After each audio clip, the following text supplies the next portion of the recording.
YS Rajasekhara Reddy 75వ జయంతి వేడుకలను revenue శాఖ మంత్రి పొంగులేటి శ్రీనివాసరెడ్డి క్యాంప్ కార్యాలయంలో కాంగ్రెస్ పార్టీ కార్యాలయంలో ఘనంగా నిర్వహించారు. ఈ వేడుకలకు ముఖ్య అతిథిగా ఖమ్మం ఎంపీ రామసహాయం రఘురామరెడ్డి హాజరయ్యి స్వర్గీయ డాక్టర్ వైఎస్ రాజశేఖర రెడ్డి చిత్రపటానికి పూలమాలలు వేసి నివాళులర్పించారు. అనంతరం కేక్ కట్ చేసి స్వీట్లు పంచుకున్నారు. వైఎస్ రాజశేఖర రెడ్డి పాలనను ప్రజలు ఎప్పటికీ మర్చిపోలేరని, ఆయన ప్రారంభించిన ఇరిగేషన్ ప్రాజెక్టులు గత బీఆర్ఎస్ ప్రభుత్వం విస్మరించిందన్నారు. రాబోయే 5 ఏళ్లలో ఆ ప్రాజెక్టులను పూర్తి చేసి డాక్టర్ వైఎస్ రాజశేఖర రెడ్డి కలను నెరవేరుస్తామని ఆయన అన్నారు.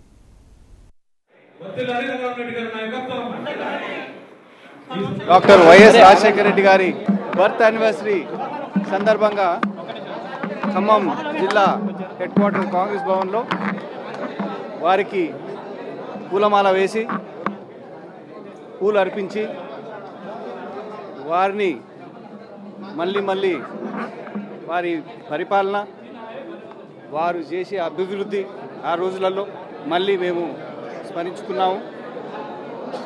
అదేవిధంగా గత 10 ఏళ్లలో బీఆర్ఎస్ ప్రభుత్వం సగంలో వదిలిపెట్టిన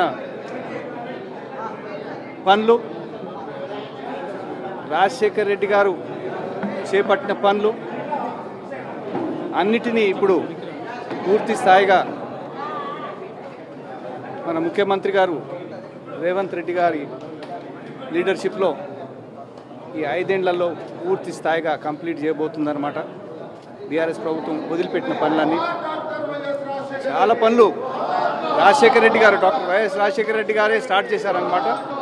ఇప్పుడు అవన్నీ పూర్తి స్థాయిగా మళ్ళీ కాంగ్రెస్ ప్రభుత్వం వచ్చి పూర్తి స్థాయిగా వారి పేరు తీసుకుంటూ